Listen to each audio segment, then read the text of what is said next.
diciéndole que el examen no va a ser el día del jueves, ¿ya? El jueves, a ver qué día cae, jueves 25, ¿ya? Este jueves. O sea, jueves 25, ¿ya? 25. Si es presencial o así de manera virtual, yo mañana por la tarde les estaré avisando eso, ¿ya? Jueves 25.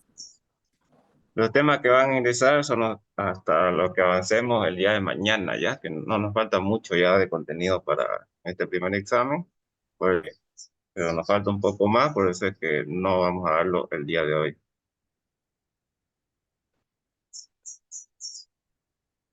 Ya, entonces, vamos a continuar. Que hay uno- a ver, a ver, a ver. Esperemos, lo tengo que hay uno que...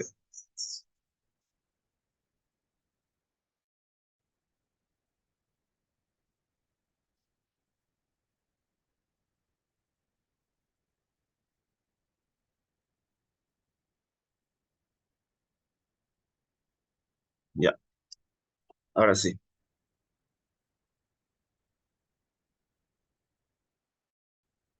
Ya, entonces vamos a seguir con el avance y ahora vamos a ver este caso, ya el caso de columnas múltiples. Entonces dice que hay ocasiones donde en el mercado, por ejemplo, puede que cuando va y se busca un cierto perfil, que normalmente son los W, perfiles a la ancha que hemos avanzado hasta ahorita, y cuando va y se busca un cierto perfil con ciertas dimensiones para que soporte cierto, etcétera, no está disponible en ese momento, digamos, ¿no? No está disponible en ese momento y entonces y no está disponible en ese momento y digamos que es urgente construir la estructura o la edificación que se está. Entonces, en ese caso, esos perfiles se los tendría que recién importar y eso tardaría tiempo, etcétera. Entonces, en esos casos se puede adoptar la solución de columnas múltiples, que es, como aquí dice, como dice aquí, por ejemplo, cuando resulta insuficiente un determinado y no se encuentra en el mercado, otro de mayor capacidad con el requerimiento de carga, que tiene que soportar cierta carga y no hay esas dimensiones, etcétera, recurrir a esta solución, ¿no? A la unión de dos o más perfiles o de dos o más barras, como vamos a ver ahorita, digamos, ¿no? Entonces aquí tenemos la solución de columnas múltiples, ¿no? Y entonces hay varios tipos de columnas múltiples. La más conocida y la que nosotros vemos con normalidad, podríamos decir, de manera cotidiana, es la solución de la celosía, ¿no? La celosía, que más comúnmente ustedes la pueden ver en los tips, que ahorita vamos a ver cómo se hace eso. Y entonces esa celosía es denominada columna múltiple, digamos, ¿no? Esa se fabrica, o sea, esa solución para poder reemplazar a otros perfiles que quizás no había en ese momento, digamos, ¿no? Y tenemos toda la teoría entonces de lo que se trata de columna múltiple. Aquí, por ejemplo, la unión de dos o más perfiles ya forman lo que es como columna múltiple. Y entonces vamos a verificar o vamos a ver cómo es ¿ya? Y aquí tenemos un ejemplo, ¿no? Para que le entendamos. Entonces tenemos el ejemplo de una celosía. Celosía que, como ustedes ven en la figura, no es más que la conformación de cuatro barras principales, que son las que sostienen, lo estoy aceptando, ya, son las que está conformada por cuatro barras principales, ya que son estas esquineras de acá. Aquí las podemos ver que son las que sostienen a la columna. Y esas barras verticales, que son las que se van a llevar la mayor parte de la carga o el mayor peso, van a estar unidas o ancladas a través de una inclinada, ¿no? Esas barras inclinadas que obviamente van a ser o barras secundarias porque son de menor diámetro. Básicamente su función es la de unir las barras principales, que son estas verticales, ¿no? Que aquí la podemos ver de perfil y aquí la vemos en planta.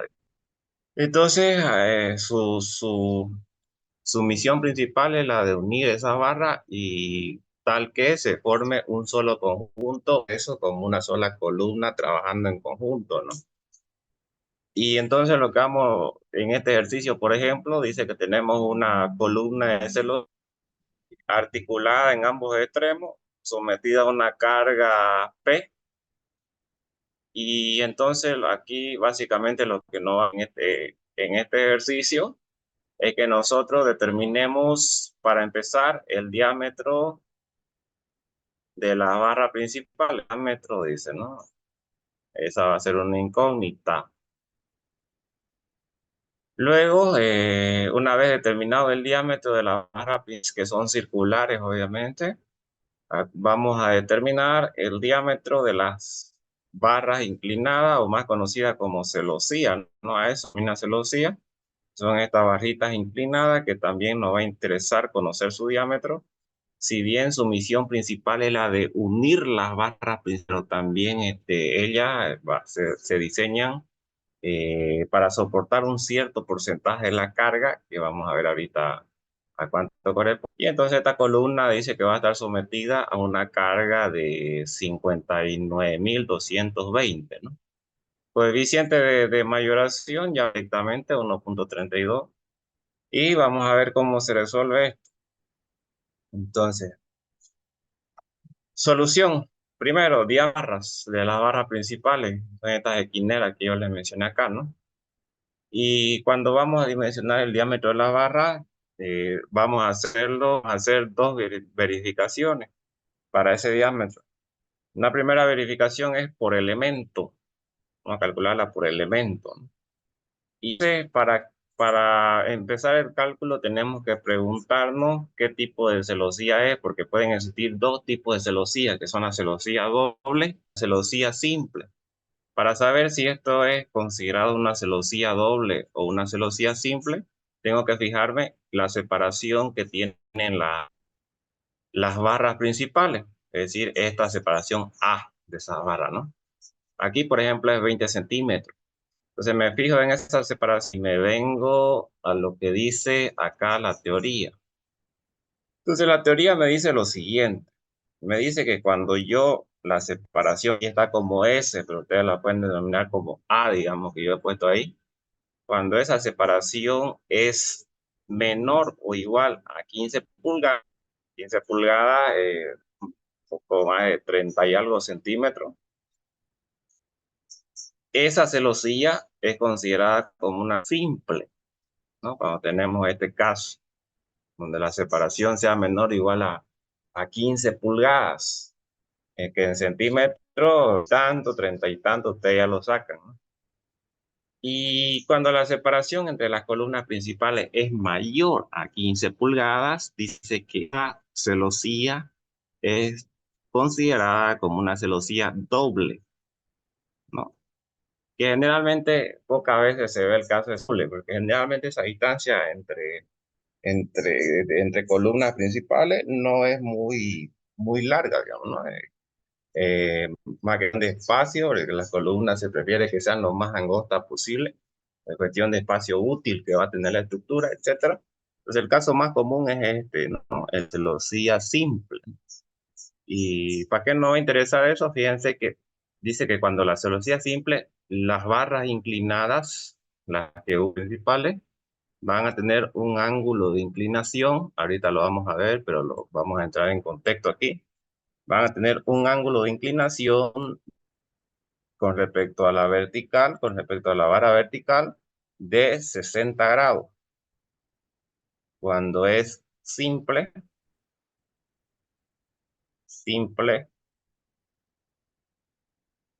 ese ángulo de inclinación es de...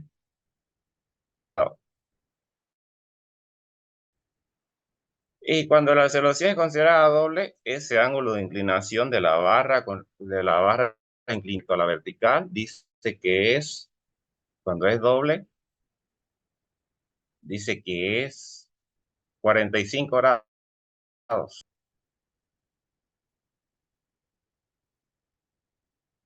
¿no? 60 y 45. Entonces, si nos vamos al ejercicio, vamos al ejercicio, la separación que nos dan entre columnas principales, esta separación A es de 20 centímetros. Es decir que, como casi siempre, por no decir el 99% de las veces, tenemos el caso de una celosía simple, ¿no? Esa separación es menor a pulgada, digamos.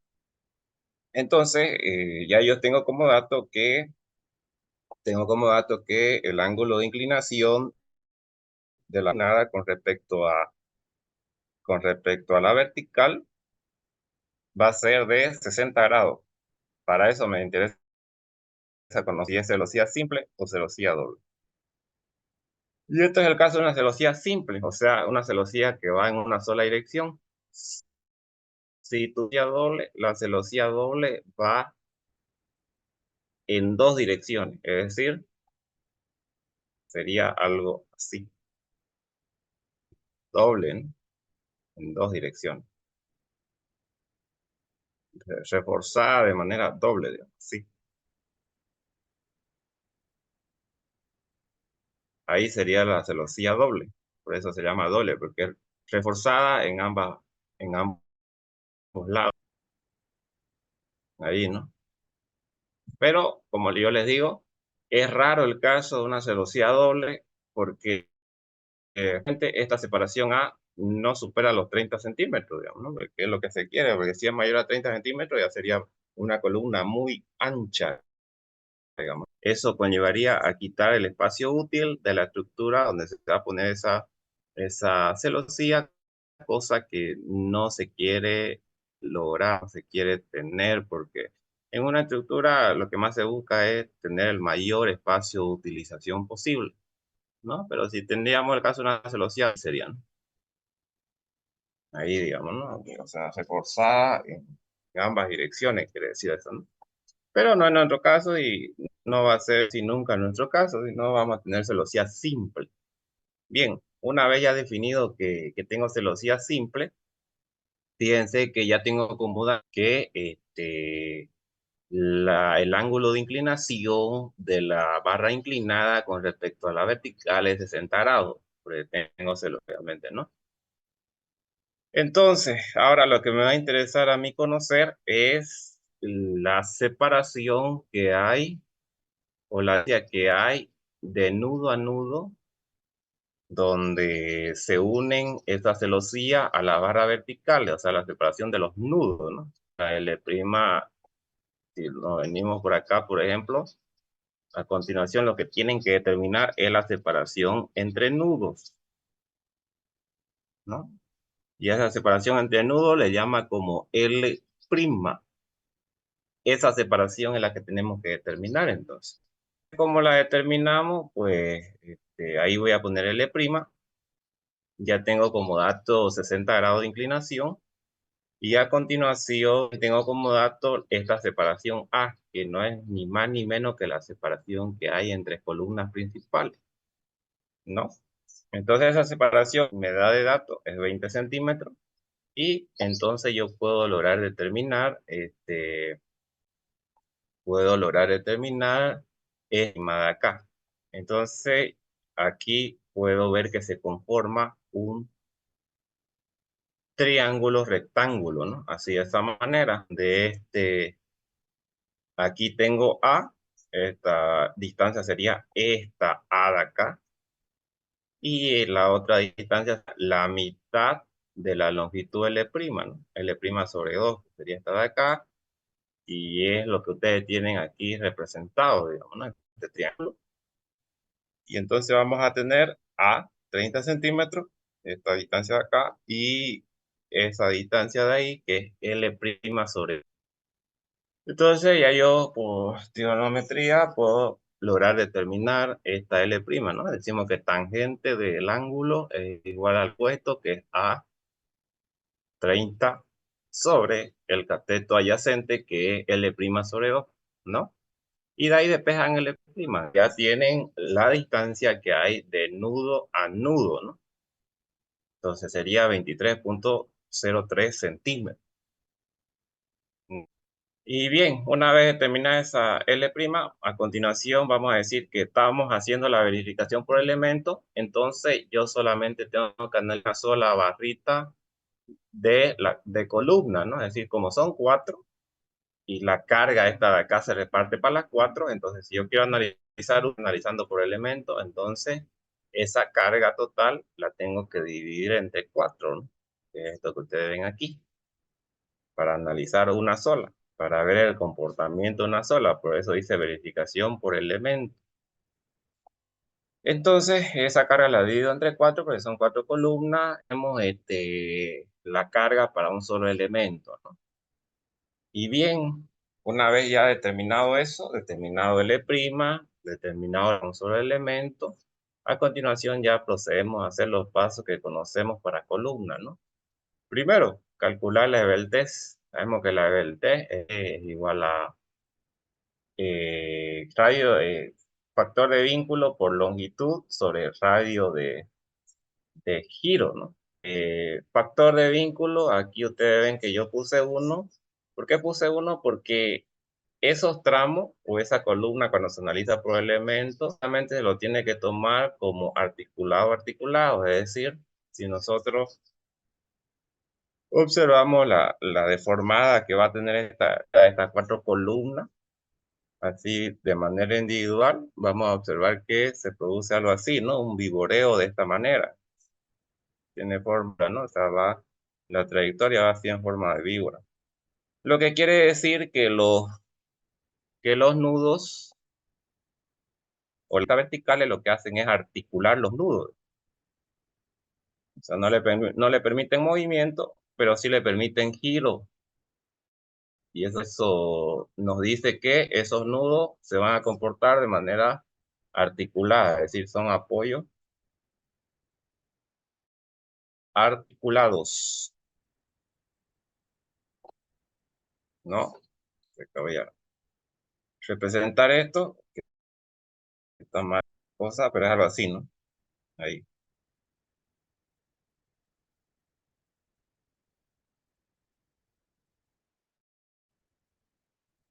ahí. O sea, el nudo, esa barra vertical articula esos nudos, al articularlo no le permite el movimiento, pero sí le permite giro. Entonces, tenemos que tomarlo siempre como articulado en ambos extremos, como yo lo he tomado aquí, fíjense, articulación en ambos extremos. La longitud es la que nosotros vimos o la que calculamos, la separación entre nudos, y respecto entonces a una columna articulada en ambos extremos, cuya longitud la tenemos que trabajar, ¿no? Entonces, por eso es que aquí yo, en el factor de vínculo que ustedes observan aquí, yo he colocado 1, ¿no? Porque ustedes saben que el factor de vínculo articulado es 1. La longitud es esta L', que hemos calculado aquí, 23.09 sobre el radio de giro. Ahora, el radio de giro para un círculo, radio de giro cuando se trata de una sección circular, un circular con diámetro D, digamos, con diámetro D, el radio de giro, que ustedes saben que el radio de giro es la raíz cuadrada y la inercia sobre el área, ¿no? Pero si ustedes deducen el radio de giro cuando se trata de una sección circular, aplicando esa fórmula, directamente van a tener el radio de giro para ese círculo, lo pueden tomar como el diámetro sobre 4, ¿ya? El diámetro sobre 4. Entonces, por eso que aquí yo le puse diámetro sobre 4 para el radio de giro.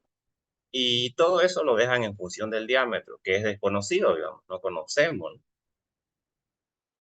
Bien, es que determinamos la EBEL-TES en función del diámetro, a continuación vamos a determinar la EBEL-TES reducida, ¿no? Que esta EBEL-TES reducida es la que nos sirve a nosotros para poder calificar columnas, si se califica en el rango de columnas cortas o califica en el rango de columnas largas, ¿no? Se clasifica corta o larga. Eso es lo que determinar.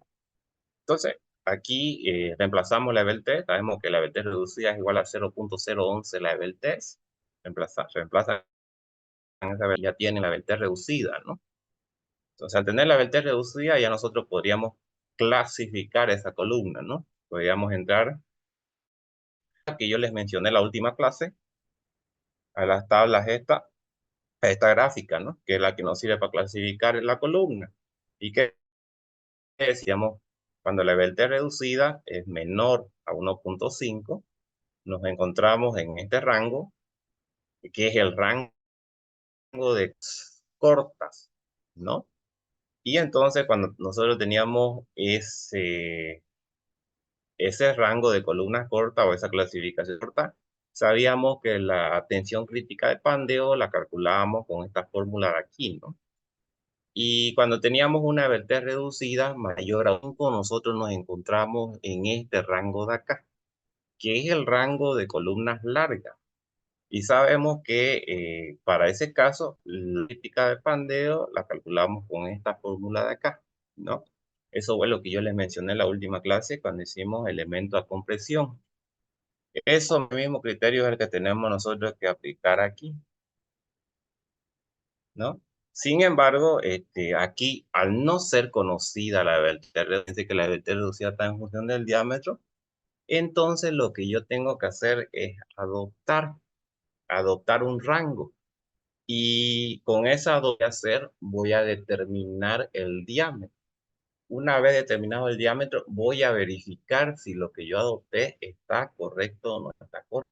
Entonces, fíjense, lo que yo voy a hacer es adoptar o asumir que estoy en el rango de columna corta.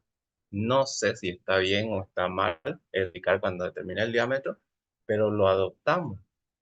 Entonces yo voy a decir que estoy en el rango de columna corta, es decir, voy a adoptar que la vertical reducida es 0.5. No sé si está correcto, pero yo adopto eso. Entonces, si yo adopto que estoy en el rango de columnas cortas, la tensión crítica de Pandeo se va a la fórmula, ¿no? Para columnas cortas. Entonces reemplazamos esto 0.658 elevado a la LT reducida al cuadrado. La LT reducida es esta de aquí, al cuadrado, por tensión de fluencia 2530. Y entonces esa tensión crítica de Pandeo la dejo en función del diámetro. Igual, fíjense, en función, ahí la dejamos nomás, ¿no? Luego, una vez ya determinada la tensión crítica de Pandeo en función del diámetro, a continuación ya calculamos el diámetro. La fórmula para eso es esta de acá, que ya la habíamos visto. Coeficiente de mayoración por la carga. La carga es la carga que tomamos la columna, que es esta. Todo eso igual a 0.85 por la tensión crítica de Pandeo en función del diámetro. Aquí está la tensión crítica de Pandeo dejada en función del diámetro, que es esto, ¿no?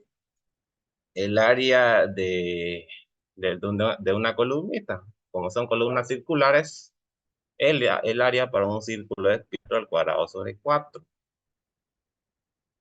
Obtenido eso, esta ecuación de acá, que únicamente va a estar en función del diámetro, tienen que hacer es despejar el diámetro. Despejan el diámetro y ya tienen ese valor, ¿no? Fíjense que el diámetro nos sale a nosotros 3.46 centímetros. Eso es lo que nos sale. Ya ustedes verifican si está correcto, está incorrecto, no sé. Determinado este valor, hacen la verificación. Y para hacer la verificación tenemos que reemplazar aquí en esta delta reducida que está en...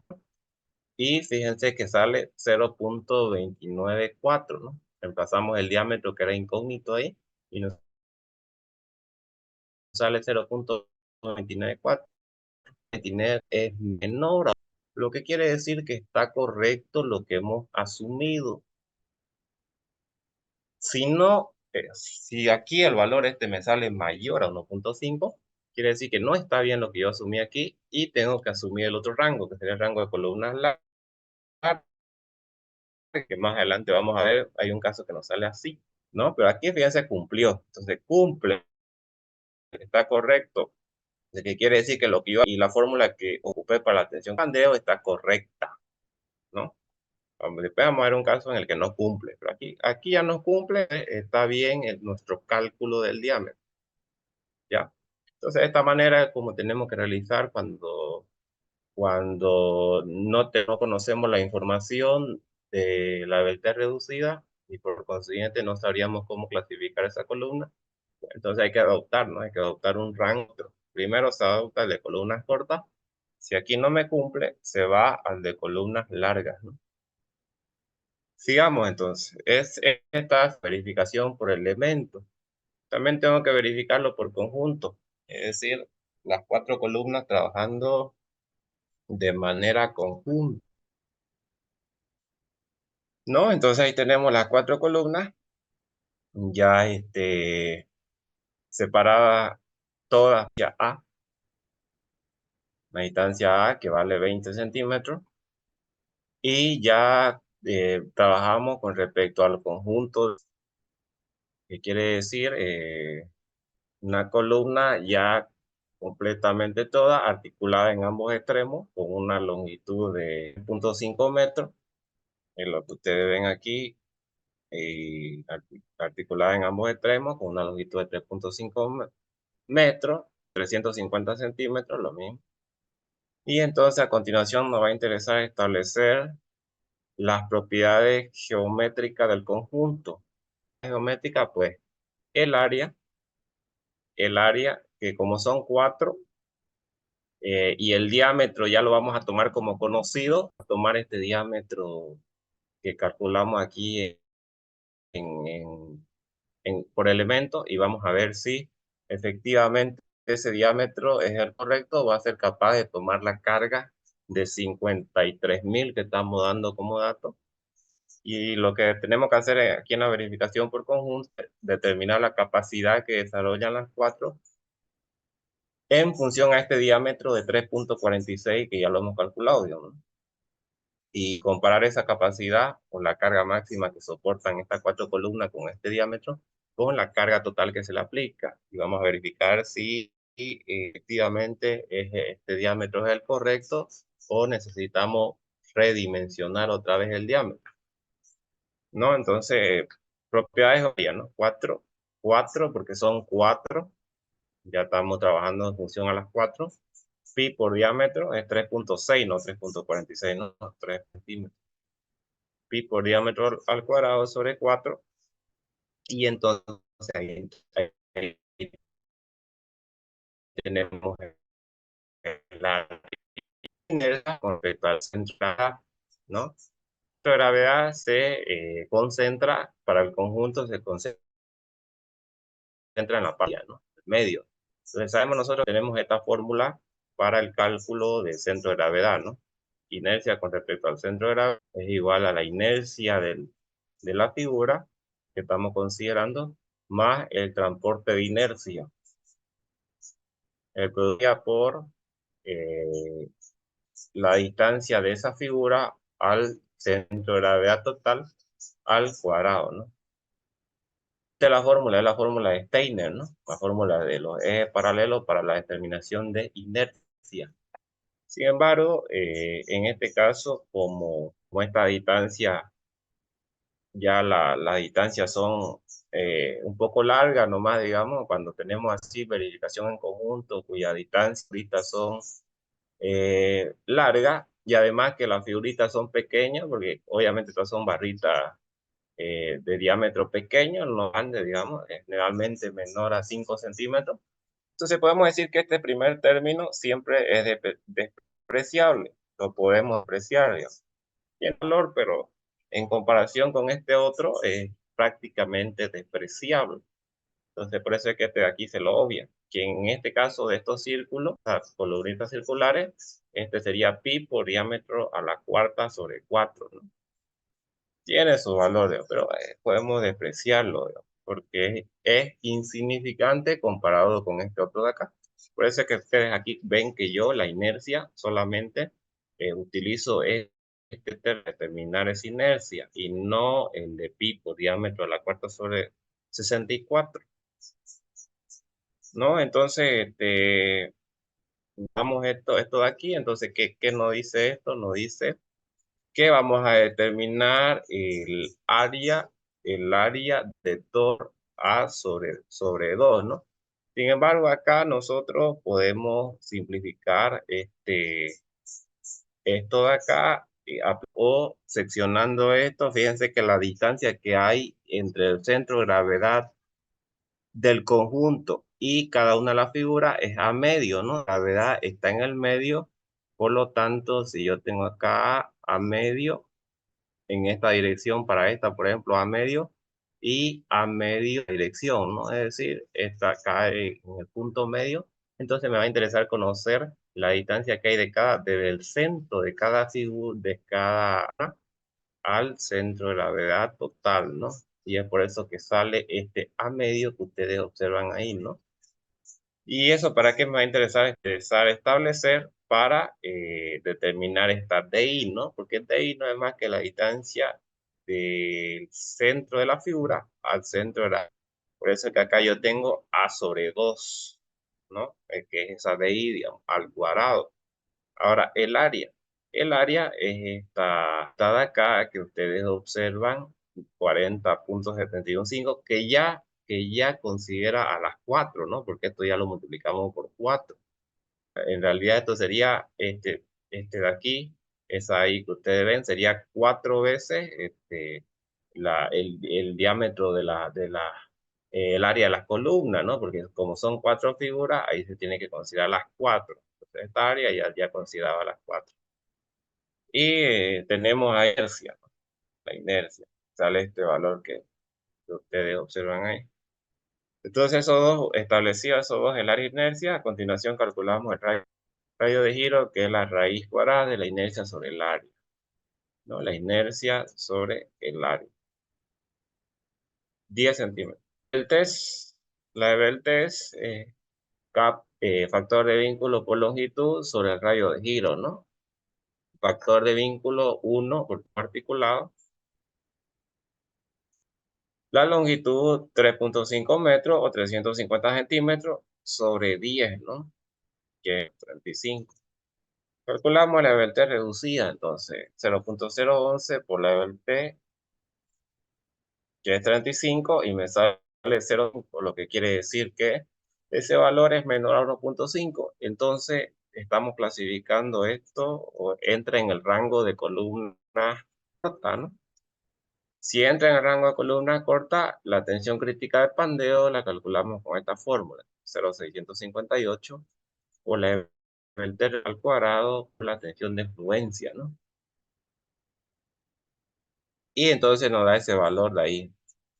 Tensión crítica de pandeo, y a calcular la carga P, que es la capacidad máxima que pueden soportar esas 4 columnas trabajando en conjunto, para un diámetro de 6 centímetros que ha sido calculado por elemento. Entonces ahí reemplazamos factor de mayoración 1,32, carga P, la 0,85 por la tensión crítica, por el área. Y entonces el área ya considera las 4 columnas, el área que está aquí. Y de ahí despejamos P, ¿no? Entonces fíjense que la carga máxima que puede soportar esas 4 columnas trabajando en conjunto para un diámetro de 3,6, 3,46 era, pues no era 3,6, 3,6, ya ahí van a corregir, es 3,46. Para un diámetro de 3,46, digamos, o 3,6, 62.341 kilos. Y la carga total que se le está aplicando es de 50,220. Lo que quiere decir que está correcto. Lo que quiere decir que efectivamente este diámetro es correcto, ¿no? Que está bien. Entonces el diseño está bien, ok.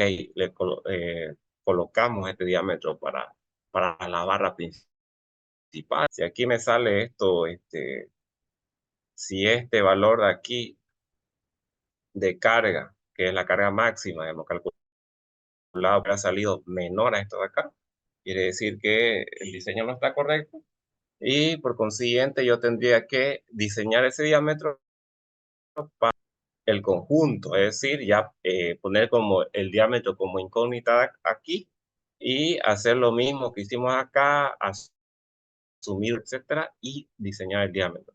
Generalmente no, eso no va a suceder casi nunca, ¿no? Generalmente ya una vez adoptado el diámetro, generalmente cuando se hace la verificación por conjunto ya cumple, digamos, ya cumple. Entonces, de esta manera, como ustedes tienen que hacer la verdad, y el cálculo de las barras de las columnas principales, ¿no? De esta celosía. Hemos calculado este diámetro de aquí y lo podemos decir que el diámetro, el diámetro de estas barras es de 3,40. Ya está calculado, ¿no? 3,46.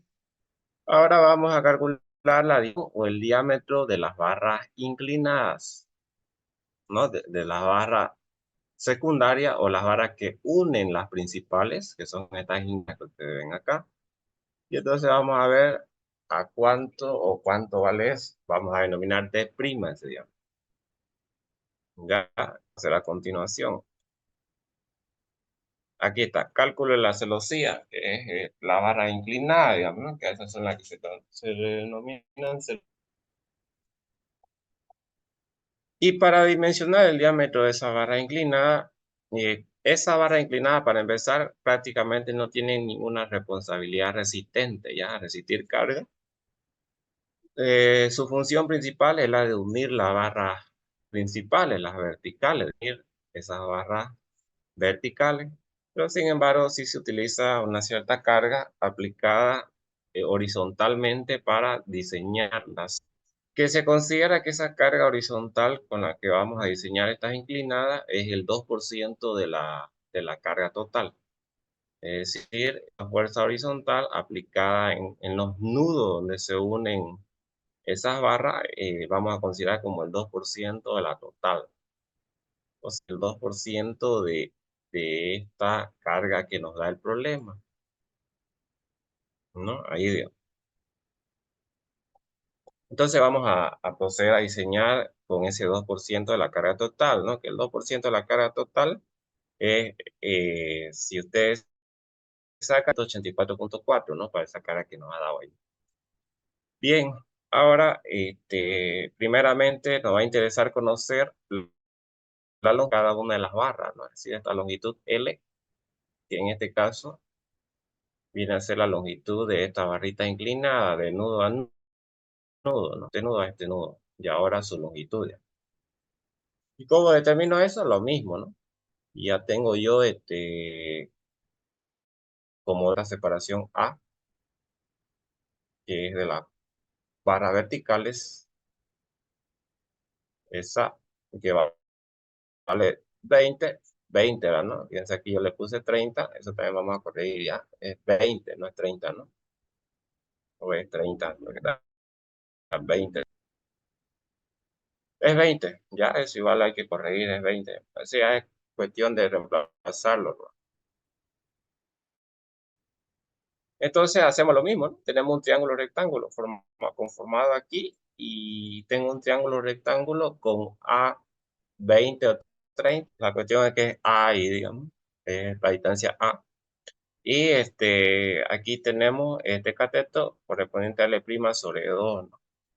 Entonces, ¿qué es lo que voy a determinar? Ahora lo que me va a interesar determinar es la longitud, ¿no? Es decir, la longitud de la barra inclinada. Y eso es lo que voy a continuación. Entonces, voy a decir que el seno del ángulo 60 es igual a cateto opuesto, que es 30. Los 30 que yo tomé aquí, que 30 o 20, da igual, digamos, la cosa que es A, sobre L, ¿no? Sobre L, que es la hipotenusa, y ahí L, ¿no?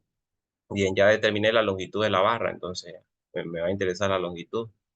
Y a continuación vamos a establecer las fuerzas normales o los esfuerzos internos que desarrollan esas barras de compresión, obviamente, y carga horizontal.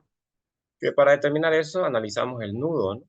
Analizamos el nudo y vamos a decir que ahí tenemos el esfuerzo interno de aquí que concurre en ese nudo y el esfuerzo interno de compresión para esta otra que está ahí, ¿no? Que son las fuerzas normales, digamos. No las fuerzas normales. Y a continuación vamos a establecer a cuánto valen o cuánto equivalen esas fuerzas normales. Entonces, para eso, una sumatoria de fuerzas horizontales igual a 0 ¿Y qué vamos a tener? Vamos a asumir un sentido positivo. Yo voy a asumir este sentido, ¿no? Ecuación de equilibrio, sumatoria de fuerzas horizontales, y vamos a tener esa fuerza, como va para allá, va a ser menos dos veces, porque obviamente esta fuerza al estar inclinada generan dos resultantes, ¿no? Resultante horizontal, esta de aquí, por ejemplo, y una vertical, ¿no? Lo mismo esta de abajo, ¿no? Una resultante vertical, la horizontal. Entonces, las verticales no me interesan, pero van a ser cero. Incluso se están contrarrestando aquí. Y además que fuerzas verticales, solamente consideramos esta horizontal aquí. Y las que me interesan son las horizontales, ¿no? Esas son las que se están oponiendo a esta de acá. Entonces vamos a tener esta, que va a ser, esta que va a ser coseno, va a ser C por coseno, C por coseno del ángulo. Y esta de abajo que también va a ser C por coseno, ¿no? C por seno.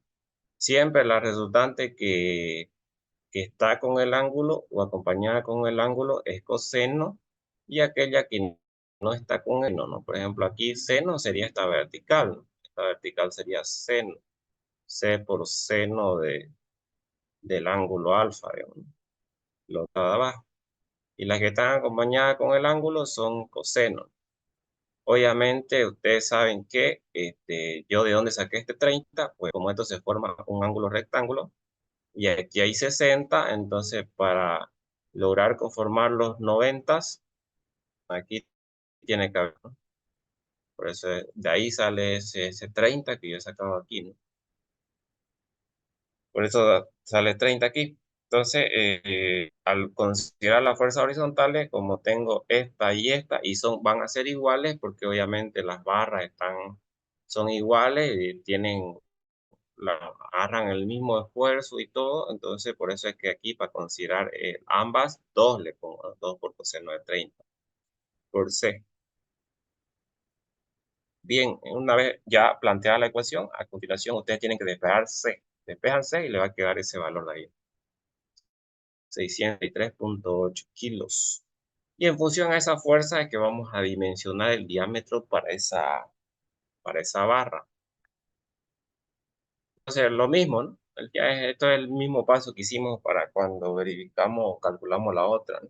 Primero, cálculo de Beltrés. Y esto igual lo dejamos en función, ¿no? Factor de vínculo 1. También esas se consideran articuladas en los nudos.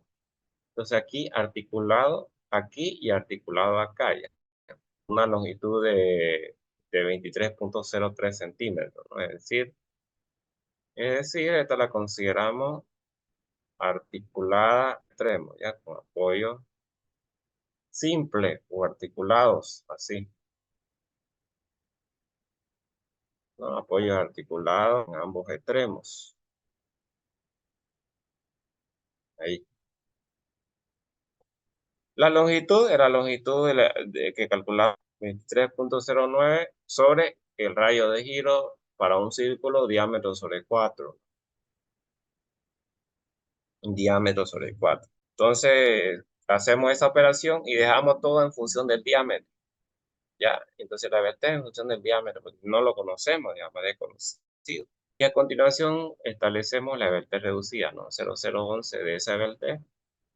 Y entonces ahí vamos a decir que la verte reducida equivale a esto, ¿no? 0,02 sobre el diámetro. Y hacen lo mismo, ¿no? Como no conocemos la verte reducida, porque al no conocer el diámetro, no tenemos de cuánto vale.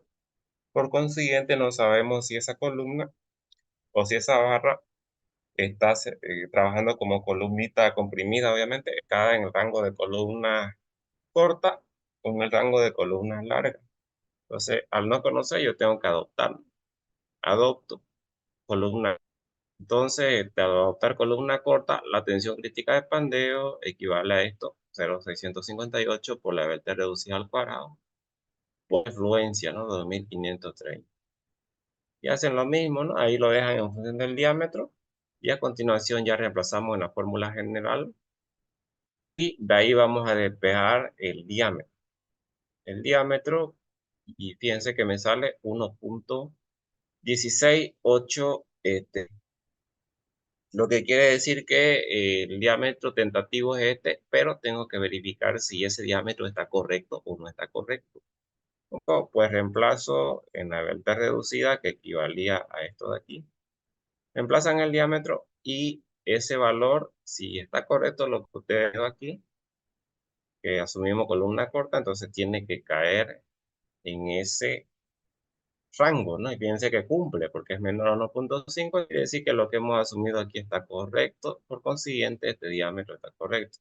Si no cumpliera, tengo que volver a redimensionar, pero ya con el otro rango. A ver, un caso de eso, donde se aplica eso de ahí, que sería este caso de acá, por ejemplo, ¿no?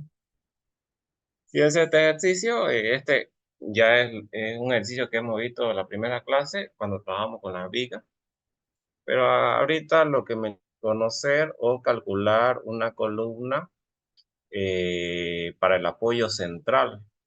Puede ser que aquí se haya cumplido esto, que hayamos necesitado un cierto perfil y que al momento de ir a buscar ese perfil o a buscar en el mercado no haya habido esa o no haya habido tal perfil y necesitamos urgente la columna para poder construir la estructura que ya seguramente que se está a punto de realizar y ya se le fabrica una celosía, ¿no? La solución rápida.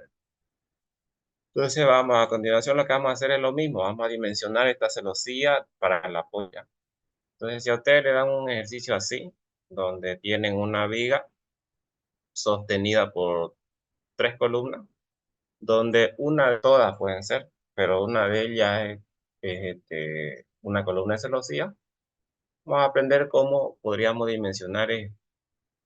Lo que se hace es calcular cuánto de carga aguanta la viga, ¿no? Y en función a esa carga que aguanta, la carga máxima que aguanta la viga, ya se dimensiona, todas las columnas de apoyo se dimensionan también en función de esta carga que aguanta la viga. Entonces calculamos la carga Q, esto ya no lo voy a explicar porque ya lo en las primeras clases, cómo es que se calcula la carga máxima. Entonces hacemos el control por flexión, calculamos Q, hacemos el control por corte, calculamos control por deformación y calculamos este Q, ¿no? Y ya saben ustedes que los 3 controles tienen que adoptar el menor. En este caso el menor es 9.85 de los 3 controles. Y una vez ya calculamos la carga máxima que puede aguantar la viga, mejor dicho, la carga Q máxima que puede aguantar la viga.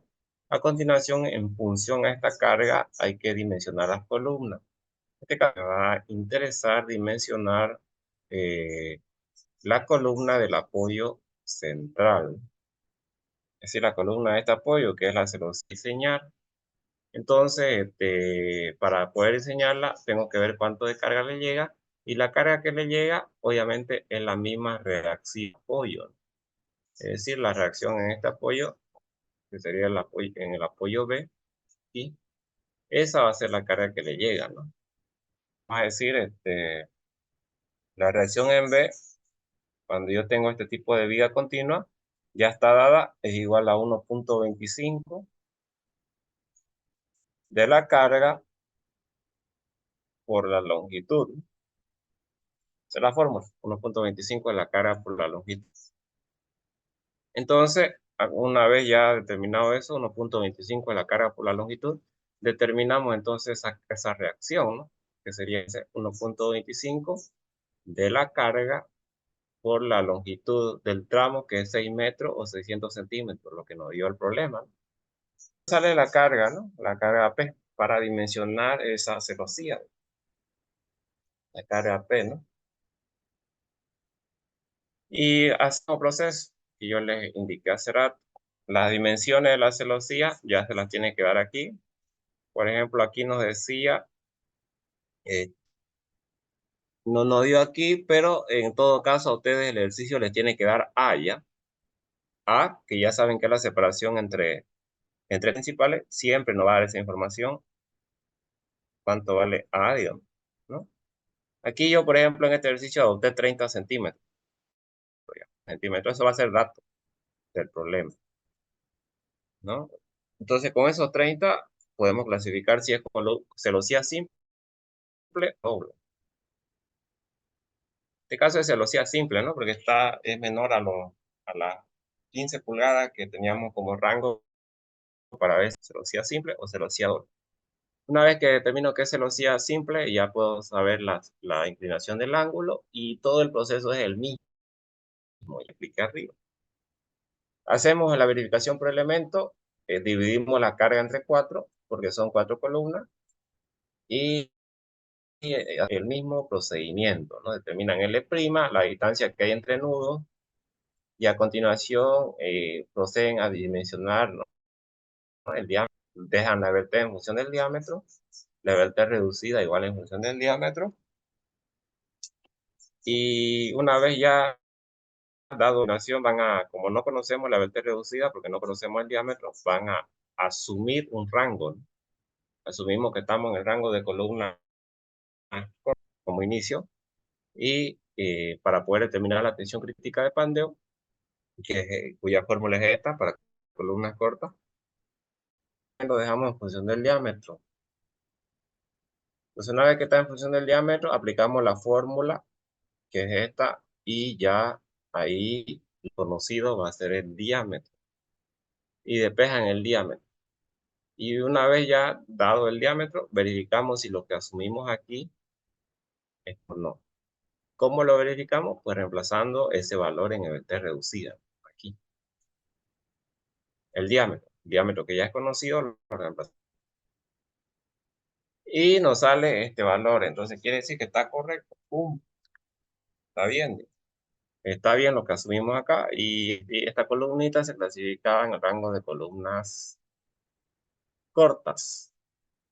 Una vez determinado el diámetro, vamos a ver si al analizarlo por conjunto, es capaz de desarrollar una capacidad tal que sea mayor a la carga total que se le está aplicando, ¿no? Entonces, por eso es que se hace la verificación por conjunto. Ahora, por conjunto, primero voy a establecer los vínculos del abajo empotrado y arriba articulado, ya. Abajo empotrado, aquí, incluso nos dice el problema, y arriba en la unión con la viga articulado. Empotrado articulado. Ahí está. Y vamos a determinar la capacidad que desarrolla esta celosía en conjunto de sus barras principales, dando este diámetro que ya lo hemos calculado por elemento. Y hacemos lo mismo, ¿no? Área, inercia, que directamente con esta área por A medio, que es la distancia de I, digamos. Siempre vamos a adoptar esto. Y entonces, una vez establecido el área y la inercia, podemos determinar el radio de giro, sale 10 centímetros. A continuación, calcula el nivel test, el factor de vínculo 0.7 porque es un empotrado articulado, 0.7 por la longitud que es 6 metros, 6 metros tiene una, sobre 10, ¿no? Radio de giro 42, establecemos la VT reducida y determinamos que nos sale 0.46, por consiguiente menor a 1.5. Al ser menor a 1.5, la tensión crítica se calcula con esta formulita que es 0.658 por 0.462 por 2530, tensión de fluencia, y entonces ahí tenemos la tensión crítica, ¿no? Porque ha sido clasificado como columna corta. O sea que la fórmula es esta, ¿no? Bien, determinada esa fórmula, ya podemos determinar encima que puede soportar esta columna trabajando en conjunto para un diámetro de 1.42 calculado por elemento. Reemplazan todo desconocido menos P, ¿no? 0.85, tensión crítica, el área que es esta de aquí. Y ya tenemos ahí que al despejar P, que es la carga máxima que soporta esa columna en conjunto, 8.773.72. ¿Sí? Eso es mayor a, a la carga total que se le está aplicando, que no es ni más reacción que habíamos calculado acá, ¿no? Reacción del apoyo central. Y ahí tenemos, ¿no? Lo que quiere decir que cumple porque esta carga, que es la máxima que puede soportar esta columna, las cuatro columnitas trabajando de manera conjunta, este diámetro de aquí, ¿no? 1,43, quiere decir que está correcto, mayor a la carga total que se le aplica, entonces sí cumple. Por consiguiente, el diámetro que hemos adoptado aquí es el correcto, ¿no? Bien, una vez se calcula el diámetro de las barras principales, a continuación vamos con el vacío. Hacemos el mismo procedimiento ya. Sabemos ya, como les expliqué, se considera una carga aplicada en el nudo correspondiente al 2% de la total. 2% de la total sale eso. Y entonces a continuación establecemos la longitud. Ya vimos que es 60 grados de inclinación y calculamos las fuerzas internas que desarrollan cada una de esas barras inclinadas para esta fuerza horizontal que ya como se calculaba, sumatoria de horizontales, y determinamos esa C, ¿no? Que es la fuerza interna. Y a continuación seguimos con el procedimiento, ¿no? Calcular level test. Ya sabemos que esa siempre articulada en los nudos. Por consiguiente, el coeficiente, el factor de vínculo es 1, la longitud es esta que calculamos acá, que es la barra inclinada. Y entonces también lo dejamos en función del diámetro, ¿ya? En función del diámetro, como ustedes observan acá. Ya establecemos la EBLT reducida, ¿no? 0,011 de la EBLT también en función del diámetro. Y asumen, ¿no? Hacemos cheque mecánico, ¿no? Asumimos. Sumo columna corta, ¿no? Donde la tensión crítica de pandeo se establece con esta forma, ¿no? Y aquí también lo dejamos en función del diámetro. Una vez ya tenemos eso en función del diámetro, a continuación calculamos el diámetro. Aplicando esta ecuación donde la única incógnita va a ser el diámetro. Al despejar el diámetro me sale este valor, 0,43 centímetros. Hacemos la verificación reemplazando el diámetro aquí y fíjense que aquí no me cumple, ¿no? El valor me sale 2,36 y entonces 2,363, no 0,87, 2,363 no es menor a 1,5, sino que es mayor. Lo que quiere decir que aquí no está, yo asumí que era columna corta. Entonces, si al reemplazar ahí no me cumple, si no está correcto, yo tengo que al rango de columna larga. Y para el rango de columna larga, ¿qué es lo que va a cambiar? Lo único que va a cambiar es la fórmula, es la tensión crítica de pandeo. Ya no sería 0,658 la vertical reducida al cuadrado por FY, por tensión de fluencia, sino que sería esta de aquí, ¿no? Esta. 0,6877 sobre la vertical reducida al cuadrado, tensión de fluencia, ¿no? Sería esta, fíjense, esta fórmula. Entonces establecemos esa, que es la única que cambia, que es la que yo les he puesto aquí, donde que estaba esto, de acá, 0,658, columna corta, verificación, no es, bueno, es este de acá, ahora sí. ¿Dónde está el documentito? Está aquí, ya. Entonces, como ven, no cumple, fíjense, no cumple, lo que quiere decir que tienen que ir al otro rango, al rango de columnas largas. ¿Qué es lo que va a cambiar? Pues esa nomás, esta ecuación de aquí ya no es esto, sino es la que corresponde a columnas largas, que sería esto.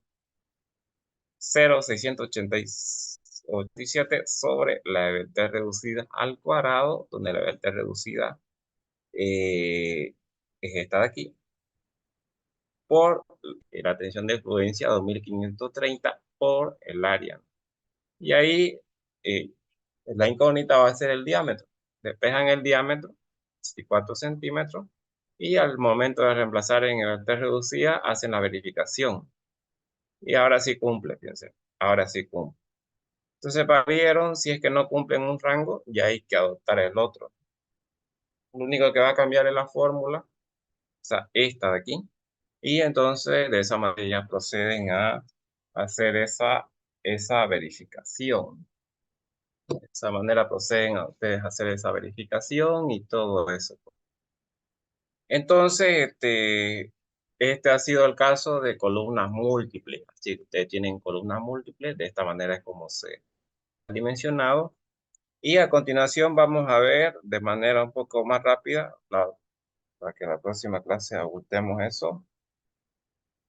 Vamos a ver los elementos de unión, ¿ya? Los elementos de unión, obviamente nosotros sabemos que las estructuras metálicas, edificios de estructura metálica y todo eso, a diferencia de la de hormigón armado, donde ahí se encofra la estructura, entonces los elementos directamente unidos entre sí, o sea, de manera homogénea, trabajando todos en conjunto, así como un solo elemento, todos, digamos, se unen.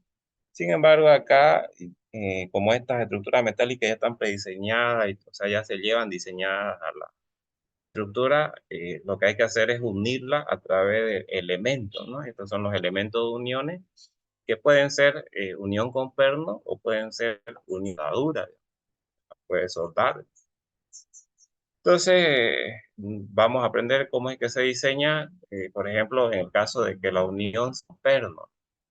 Nosotros podemos tener entonces las uniones con perno, seguramente han visto ustedes algunas estructuras metálicas a través de pernos de unión o de tornillo, digamos que es lo mismo. Y aquí tenemos un poco de teoría que ustedes lo tienen en el texto. Lo que nos va a interesar a nosotros es conocer cómo es que se realiza, cómo es que se realizan los ejercicios. Así más o menos son las uniones, acciones que pueden tener esos pernos, etcétera. Y entonces vamos a ver cómo es que podemos nosotros agarrar y dimensionar estos elementos, ¿no? Entonces, para ello vamos a iniciar con un ejercicio, ¿ya? Entonces, por ejemplo, tenemos esta viga simplemente, como se muestra aquí la figura, y ahora lo que nos va a interesar realizar es dimensionar la unión que tiene el apoyo de la viga con la columna, ¿no? Fíjense que esta viga, que es simplemente apoyada, que ustedes la tienen ahí, apoyo de esta placa de acá, o ménsula que se llama, digamos, de apoyo, obviamente se tiene que unir a la columna, ¿no? La columna, la que va a sostener esa carga que va a transmitir la viga, digamos. Y entonces aquí lo tenemos más representado. Entonces, columna se va a unir, o esa ménsula, que es este aparatito prolongado de ahí, que es donde la viga se tiene que unirse a la columna a través de conexiones o uniones.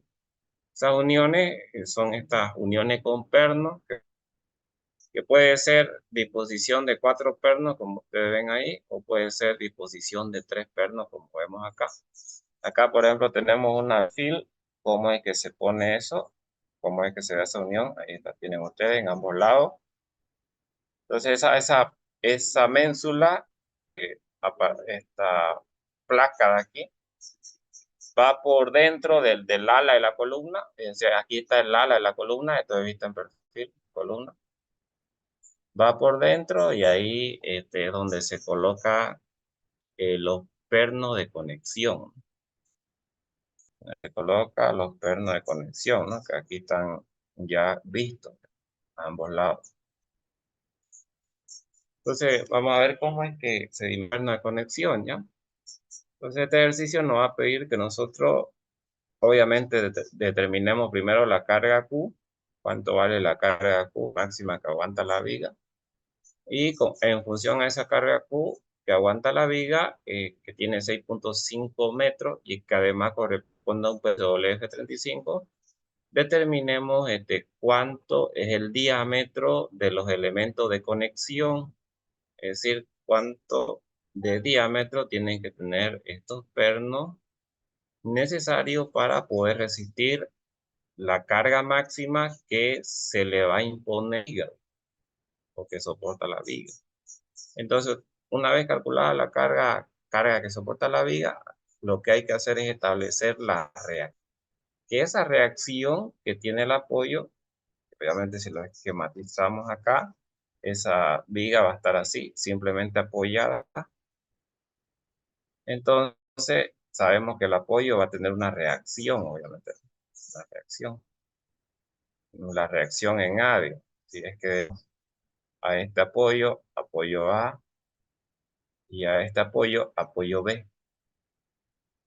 Entonces, esa reacción es la que van a tener que tomar estos pernos de conexión para pues, mantener eso estable, para mantener eso sin que haya ningún tipo de movimiento ni nada, ¿no? O sea, para mantenerlo así de manera estable. Y es aquí fíjense, la reacción en A es la que va a solicitar a los pernos y en la que se tiene que calcular este diámetro que no conocemos. Y eso es lo que vamos a establecer. Entonces, veamos cómo es que se realiza. Lo primero que hay que hacer es establecer la carga máxima que soporta la viga, ¿no? Y eso ya hemos aprendido, yo lo voy a pasar aquí, pero son los controles que ustedes conocen. Control por flexión, control por corte, control por deformación. Y de los tres tienen que adoptar obviamente el menor, ¿verdad? Que es la carga máxima que puede soportar la viga. Y en función a esta carga es que vamos a dimensionar esos pernos. Veamos.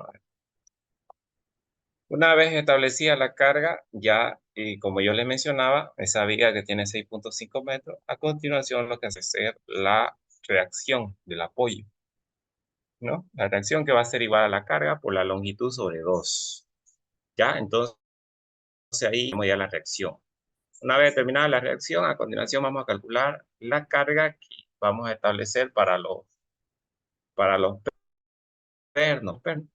Y ahora fíjense algo acá, que y ustedes lo pueden ver aquí en esta vista de perfil de frente, porque esta es una vista de frente, estamos viendo de frente esto. Pueden observar que en los dos lados hay conexiones, tanto en este lado como en este. Y la reacción que se concentra obviamente en el centro, tiene que repartir para ambos lados. Esta no, la reacción en área.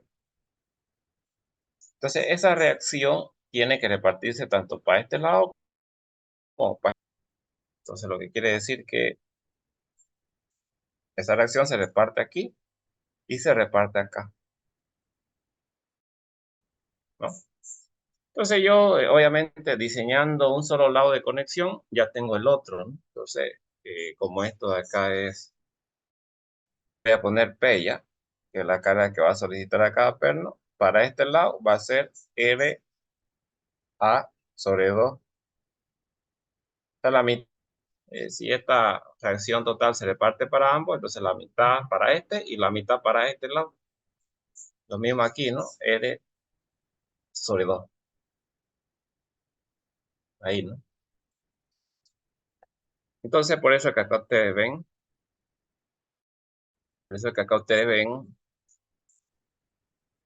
que yo esa carga la he dividido entre dos, digamos, la reacción entre dos, ¿no? Porque es tomando en cuenta un solo lado, porque son dos, ¿no?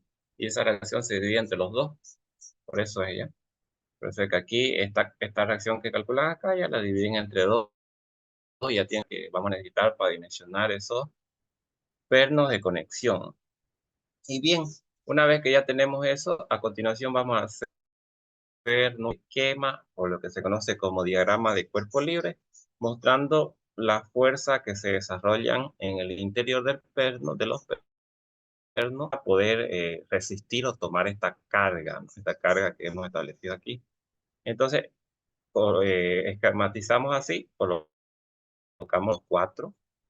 Ponemos la distancia a la que están separadas esos pernos, que es esta distancia A, que ya da todo el problema, o sea, ya están vencidas.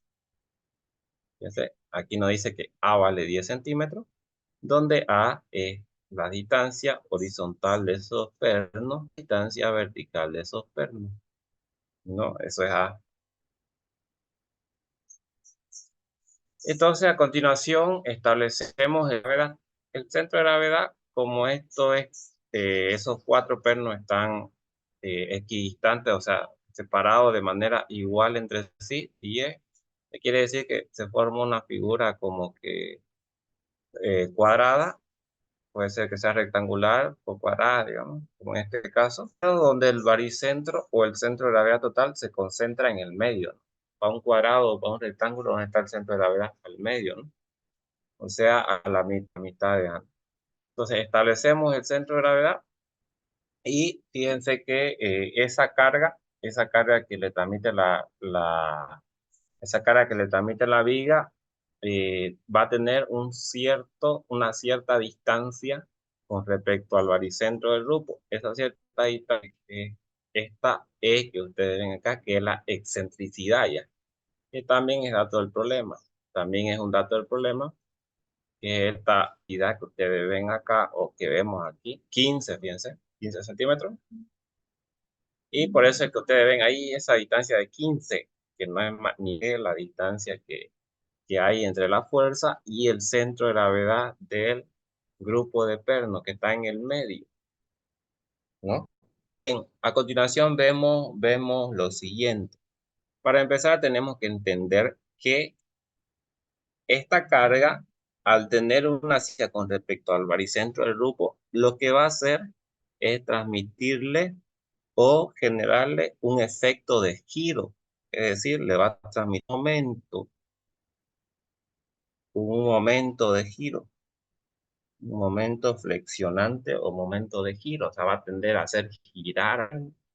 El momento es así de forma horaria, ¿no? De esta manera como ustedes ven. Pero antes de explicar eso, establecemos también la distancia que hay entre los pernos o centro de gravedad, los pernos al centro de gravedad total. Yo le he puesto como radio.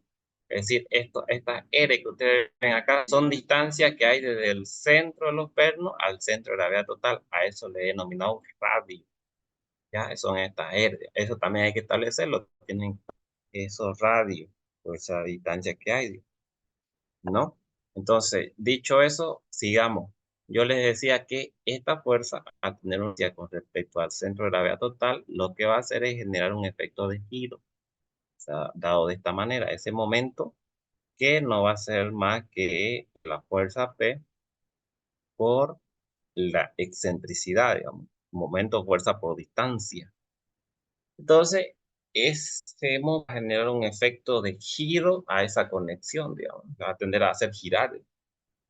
Entonces, obviamente, los pernos en su interior se tienen que oponer a ese giro, es decir, cada uno tiene que generar un momento flector interno resistente. Y además, ese flector interno resistente tiene que ser de forma antihoraria, porque si el momento de giro es horario, obviamente cada uno tiene que desarrollar un momentito antihorario. Es decir, aquí vamos a decir, por ejemplo, M1, lo mismo este de acá, tiene que generar un momento M2, lo mismo acá, tiene que generar un momento M3, y lo mismo este de acá, tiene que generar un momento M antihorario. ¿Por qué? Porque tiene que ser opuesto al que transmitió esta carga, que hace un efecto de giro horario. El centro de gravedad, esa carga hace un efecto de giro horario. Bien, estos momentos flectores, momentos internos resistentes que desarrollar cada perno, tienen que ser tomados o desarrollados por una fuerza. Y son estas fuerzas inclinadas que ustedes ven aquí. ¿Y por qué tienen esta dirección? Porque ustedes saben que momento es igual a fuerza por distancia perpendicular al punto donde estamos aplicando el momento. Es decir, todos los movimientos externos solicitantes que generaba esta carga era con respecto al baricentro o centro de gravedad del grupo. Entonces los internos resistentes de los pernos también tienen que ser con respecto al centro de gravedad. Es decir, aquí vamos a ponerlo bien. Este perno tiene que desarrollar con respecto al centro de gravedad un momento antihorario y entonces la fuerza que se tiene que ser en ese sentido. ¿Por qué? Porque eso me va a garantizar que el momento es antihorario. Yo no la puedo poner así, porque eso ya sería un giro con respecto al centro, ¿no? Y además, esa fuerza tiene que tener 90 grados, formando 90 grados con la distancia que hay del perno al centro de gravedad total. Por eso es que tiene esa inclinación, porque hay ahí 90. Lo mismo sucede con esta otra, fíjense. Tiene que tener ese sentido la fuerza, porque el momento que genere esa fuerza tiene que ser anti, ¿no? Con respecto al baricentro. Y además, ese sentido y esa dirección, porque aquí tienen que formarse 90 grados respecto a este radio, que es la distancia que hay del perno al centro de gravedad total. Lo mismo sucede con este otro de acá. Tiene que esa inclinación o esa dirección.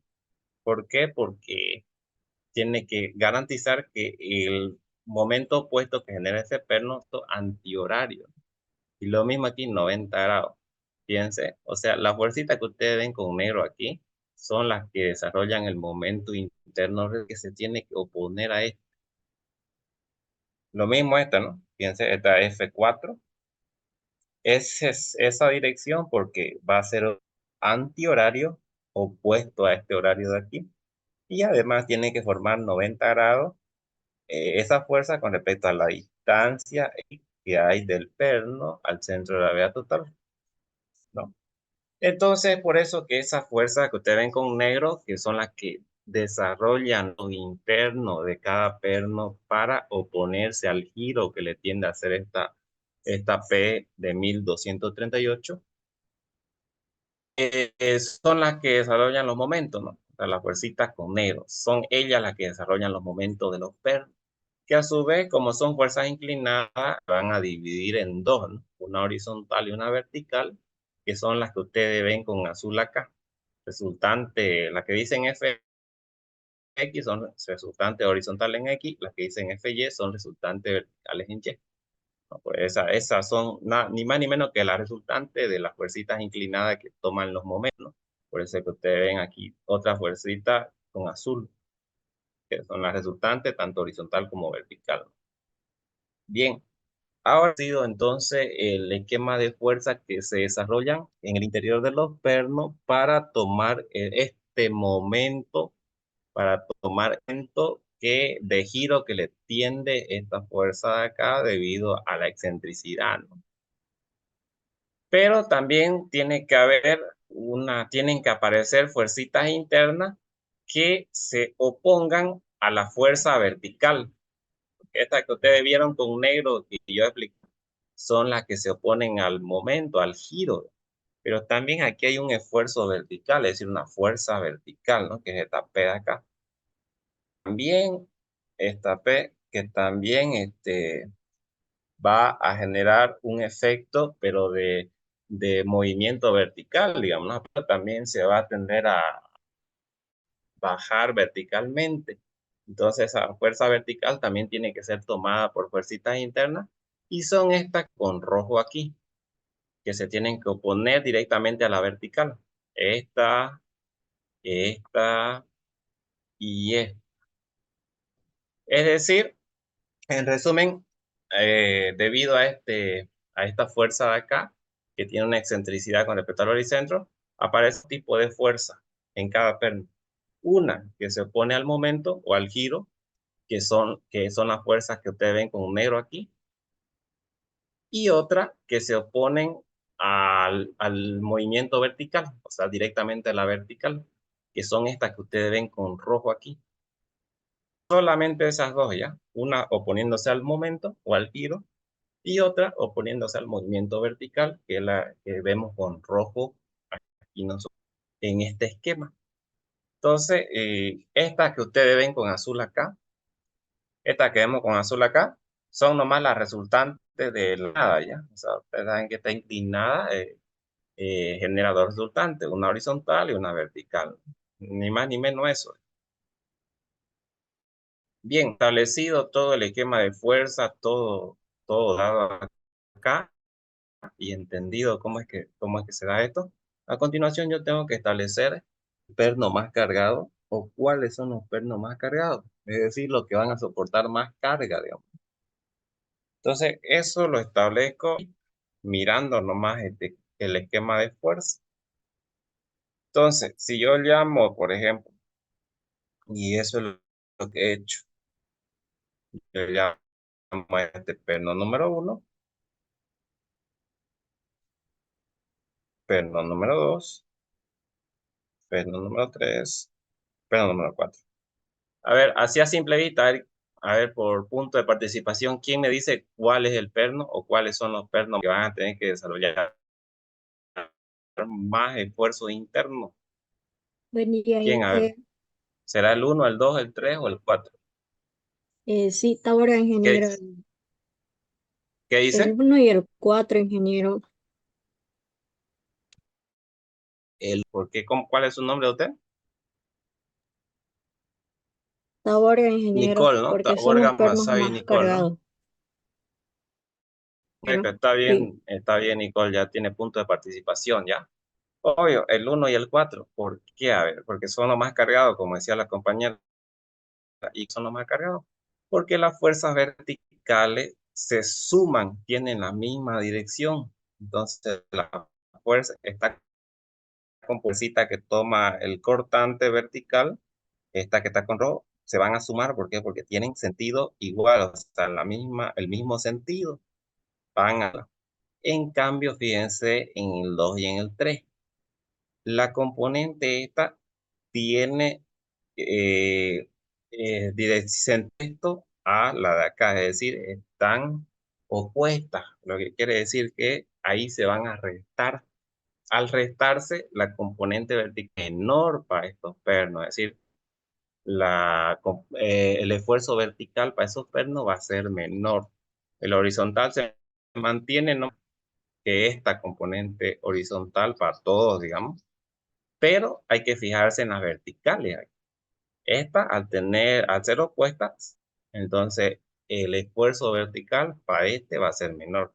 Lo mismo sucede para este, ¿no? Para este, fíjense que las verticales pues, se van a restar. Por consiguiente, las componentes verticales ahí van a ser menor los esfuerzos verticales. Sin embargo, para este cuadro, las componentes verticales están en mismo sentido, entonces se van a sumar. Entonces ahí el 1 y el 4 hay que desarrollar más esfuerzo vertical que el 2 y el 3. Entonces yo tengo que diseñar ese diámetro con respecto al perno 1 o con respecto al perno 4. Ya se adopta para lo demás lo mismo. Bien, a continuación lo que nos va a interesar a nosotros es establecer la fuercita, pues, la fuerza de flexión, que es esta que está o la fuerza que tomó el momento, que es esta que está con negro. ¿Cómo obtengo eso? Pues de esta manera, ¿no? Y fíjense que aquí ya nos da fórmula de manera directa para obtener las componentes, es decir, las componentes de esta inclinada, ¿no? Yo le decía que esta inclinada, y ya sabemos que es la componente que genera el momento resistente para cada perno, se divide en dos, ¿no? Una vertical y una horizontal. Entonces, esta fórmula de aquí ya me da a mí esas componentes directamente. Tanto la componente en X, que es esta, como la componente en Y, que es esta, ¿no? Así. Entonces va a ser igual al momento. Por ejemplo, para X va a ser igual al momento, que no es más que decir la fuerza por la distancia, o sea, la carga por la excentricidad, este valor, momento por la distancia que hay de esa componente en X, esta, al centro de gravedad total. sería, aquí está aquí en el medio, ¿no? Que sería 5, ¿no? Y como ya sabemos que cae en el medio, la mitad de 10 es 5, ¿no? Entonces 5 ahí. Sobre la sumatoria de los radios al cuadrado, dice. Esta es la sumatoria de los radios al cuadrado. Por ejemplo, a tomar como ejemplo este triángulo, nosotros tenemos, voy a dibujarlo mejor, vamos a decir, ¿no?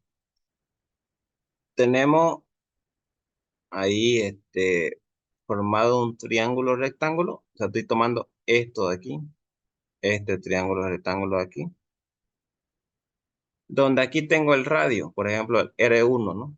Que es la distancia que hay desde el centro de gravedad total. Entonces, aquí tengo yo este cateto que lo voy a denominar como Y, y tengo este otro cateto o distancia horizontal que la voy a denominar como X, que sería esta de aquí. Entonces, para determinar el radio, yo digo que el radio al cuadrado, conocemos esto, ¿no? A la suma de los catetos al cuadrado.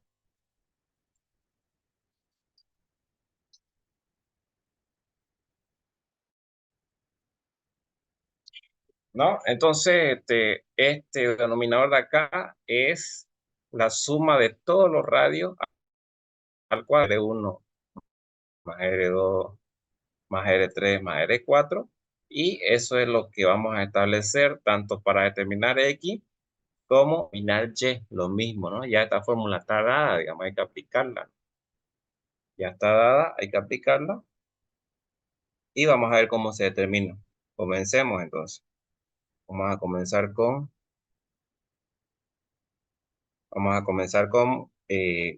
trabajar con respecto al perno 1, ¿ya? Entonces, componente en X, F1X, fíjense, la fórmula, el momento, que es este de aquí, no sé cuál de los dos valores está correcto, creo que es este está incorrecto, es este de aquí nomás ya.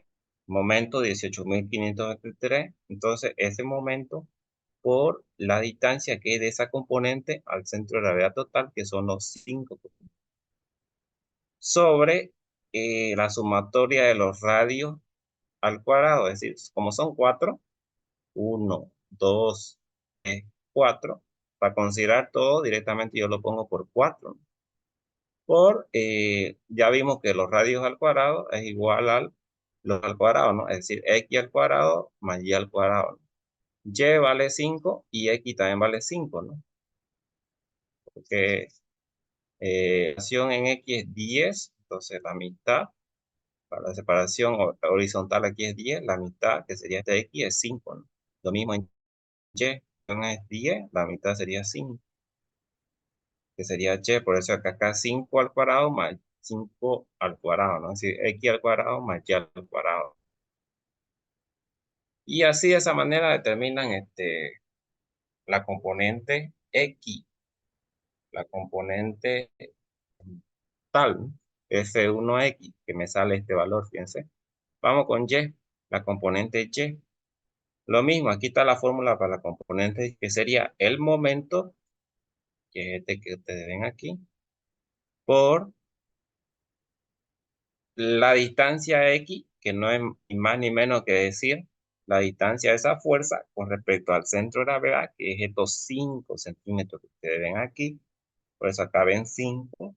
Y la sumatoria de los radios, ¿no? Aquí es lo mismo que ya ocupamos acá. 4 veces los radios al cuadrado, ¿no? X al cuadrado más Y al cuadrado. Y sale este valor. Y de esa manera, entonces, ¿cómo se determinan estas componentes azules? Que son las componentes de la fuerza inclinada, que era la que desarrollaba el momento.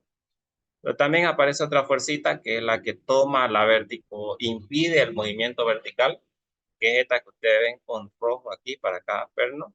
Entonces, para determinar esa para un solo perno, dividir la carga total, o sea, esta carga de acá, sobre 4, ¿no? Sobre 4 porque son 4 pernos, ¿no? 1, 2, 4. Entonces, si yo quiero uno solo, divido esa carga total sobre 4, ¿no? Y ahí tenemos. Por eso es que Aquí ustedes ven su fuercita con rojo. Y no fue más, ¿no? Una vez establecida esa, ya yo puedo determinar la resultante, es decir, debido a la vertical total y la horizontal, ¿no? Este, ¿Cómo establezco eso? Con esta fórmula de aquí. La resultante va a ser igual a la raíz cuadrada de la vertical total, que sería la suma de ambas, esta, la componente más la fuercita vertical FB al cuadrado más la horizontal al cuadrado. Ya, sumamos estas dos y le elevamos al cuadrado, ¿no? Que es esto que ustedes ven aquí. Más la horizontal al cuadrado, esa me da la total, toda la fuerza, ¿no? La fuercita resultante total. ¿Qué me sale este valor? Y bien, una vez con ese valor ya acceder a dimensionarlo. Y los controles o el dimensionamiento se hace respecto a dos controles, ya, respecto a dos fallas que pueden existir en estos pernos, que puede ser un control por aplastamiento, que puede ser este aplastamiento que puede existir en la placa o en la ménsula de apoyo, es decir, nos venimos acá, aquí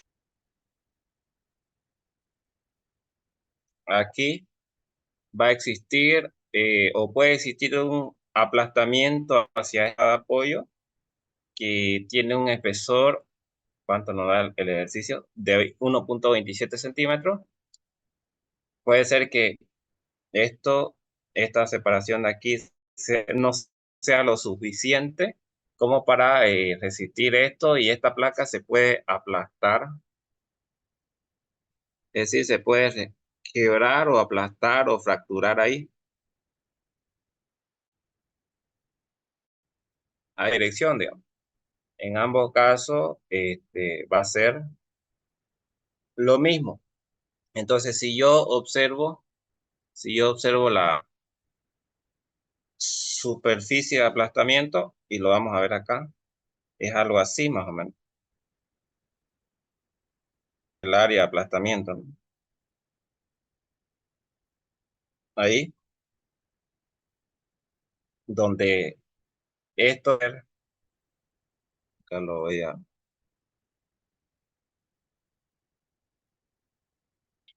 acá lo vamos a esquematizar, va a ser, esta dimensión de aquí va a ser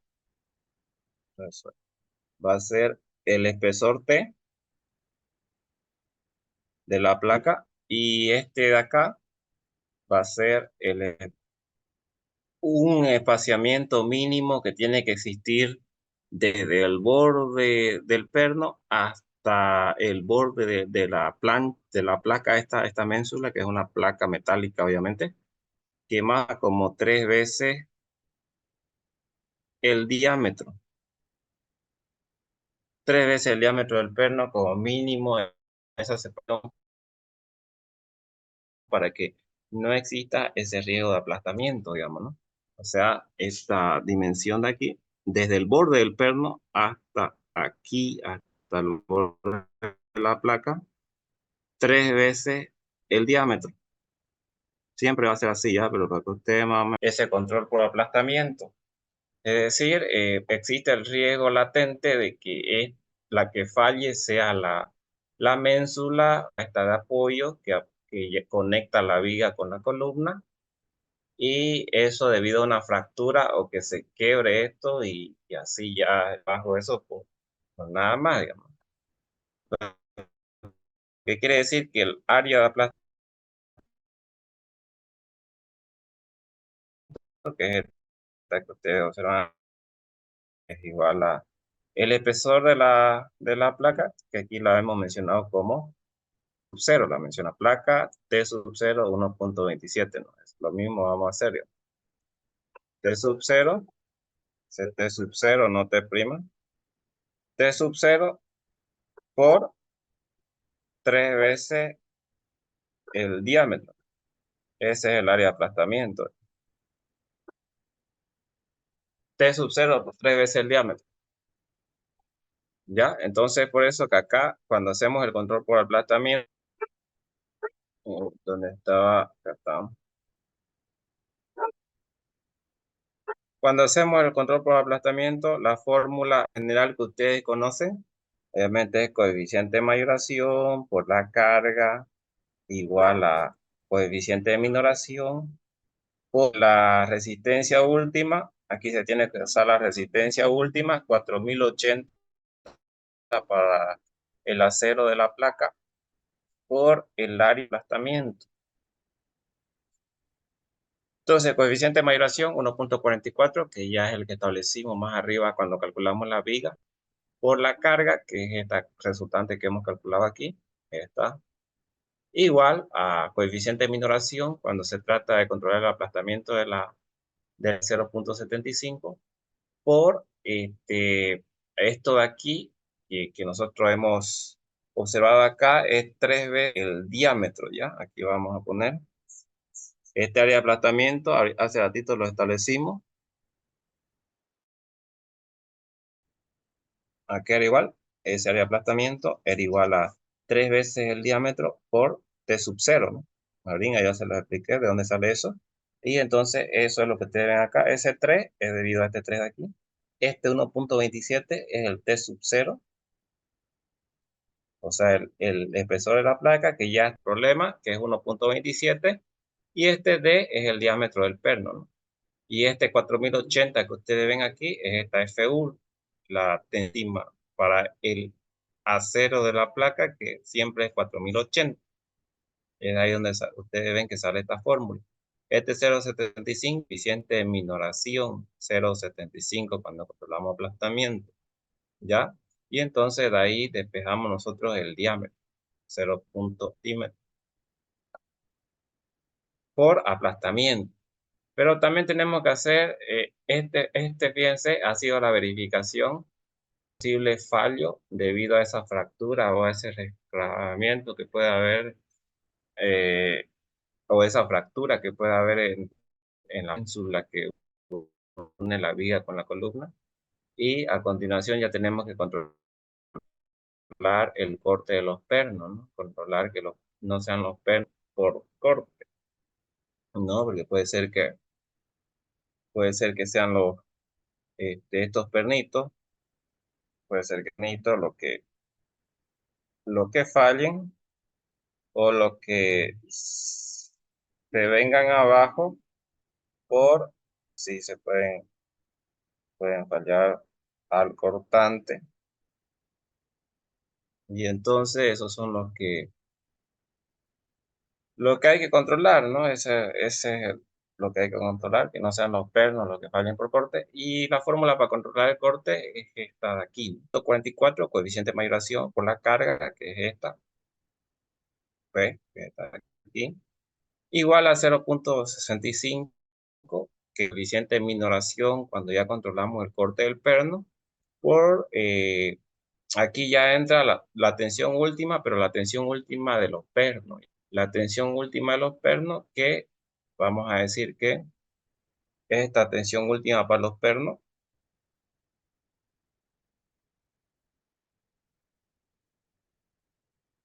es igual a 0.60. La resistencia máxima de los pernos, vamos a denominarla como FR, donde FR es siempre 8250, ¿ya? Entonces 0.6 sale de aquí, se toma el 60% de la resistencia máxima para este valor de tensión. Por eso es que aquí ustedes ven 0.6 por 150. Estos son pernos de alta resistencia siempre, eh, cuya resistencia máxima FR es 8250. Este de aquí es el coeficiente de minoración 0.65 y esto de acá es el área del perno, ¿no? Son circulares, pi por diámetro al cuadrado sobre 4, el área del perno. De ahí despejan el diámetro. Y de los dos valores, ustedes tienen que tomar, ¿no?, el mayor. Este caso es este. Ya, de esta manera es como cómo ustedes dimensionarían si es que tienen una conexión con perno, ¿no? Una conexión empernada hacia el proceso. Este es el proceso que hay que seguir, ¿no? Analizar la fuerza que se desarrollan, fuerzas que toman el momento de que tiende a provocar esta excentricidad y fuerzas que toman el desplazamiento vertical o el movimiento vertical que tiende a ser la fuerza, ¿no? Y de ahí calculan la resultante total y luego hacen el control por aplastamiento y el control por corte ya tienen. Pueden modificar la disposición de perno nomás. Y ahí hay que tener cuidado con el centro de gravedad. Bueno, en este caso lo vamos a explicar un poco mejor mientras hacemos la unión con soldadura igual, para mañana ya. Entonces, si ustedes tienen alguna duda, no duden en hacer. Mientras tanto, yo voy a ir abriendo la lista para tomar asistencia ya.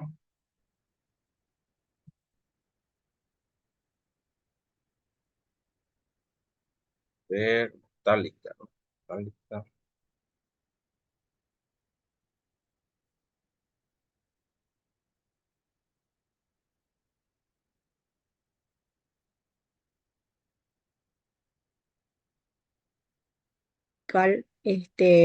Y justamente el centro de gravedad coincide con el segundo perno en medio. ¿Cómo haríamos ahí con Para el perno del medio no tendría fuerza de momento, pues, ¿no? Ella está su baricentro está en el mismo centro. La fuerza que tendría el perno al medio sería la vertical, ¿no? ¿No? Eso de principio. Ahora, en cuanto al radio, sería 3 veces, pero ese perno, el radio para ese perno sería 0, ¿no? Solamente sería ese y el radio de los otros dos, digamos.